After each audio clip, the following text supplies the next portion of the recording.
कार्यकर्ता संवाद मेळाव्यात सरपंचांना नितेश राणेंचा सज्जड दम। रत्नागिरी सिंधुदुर्ग लोकसभा मतदारसंघात महायुतीचा उमेदवार अद्याप जाहीर झालेला नाहीये। मात्र नितेश राणे यांनी कार्यकर्ता संवाद मेळाव्यात नारायण राणेंना मोठ्या मताधिक्याने विजयी झालेच पाहिजेत असा आदेश कार्यकर्त्यांना दिलाय।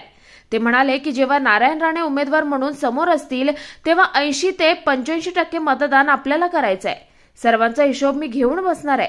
जिथे लीड कमी मिळेल तिथे विकास निधी मिळाला नाही तर तक्रार चालणार नाही। नारायण राणे यांचा विजय मला पाहिजे म्हणजे पाहिजेच असा सज्जड दम कार्यकर्त्यांना दिलाय।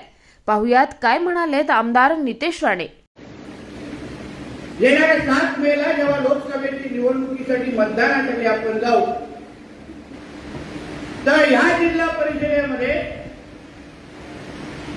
आपण राणे साहेबांना विश्वास दिला पाहिजे की जसं आपण ग्रामपंचायती निवडणुकीमध्ये राणे साहेबांच्या विचाराच्या सरपंचाला उमेदवाराला 80 ते 85% मतदान केलं, तसं ह्या निवडणुकीमध्ये जिथे स्वतः राणे साहेब समोर असतील तेव्हा आपल्याला 90-95% मतदान करून आपल्याला ह्या कलमट मतदारसंघातून आपल्याला जास्त लीड द्यायची आहे। माझ्याकडे प्रत्येक सरपंचाच्या निवडणुकीचे आकडे आहेत। मी त्याच्या माझ्या सरपंचाच्या उमेदवारांना त्याच्या सहकाऱ्यांना मी सांगेन आपल्या निवडणुकीसारखं आपल्याला यंत्रणा लावायची आहे।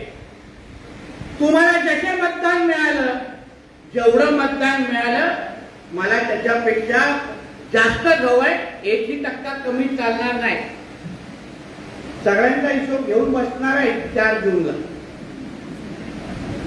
कारण का त्याच्यानंतर परत आमदाराकडे यायचं निधी मागण्यासाठी।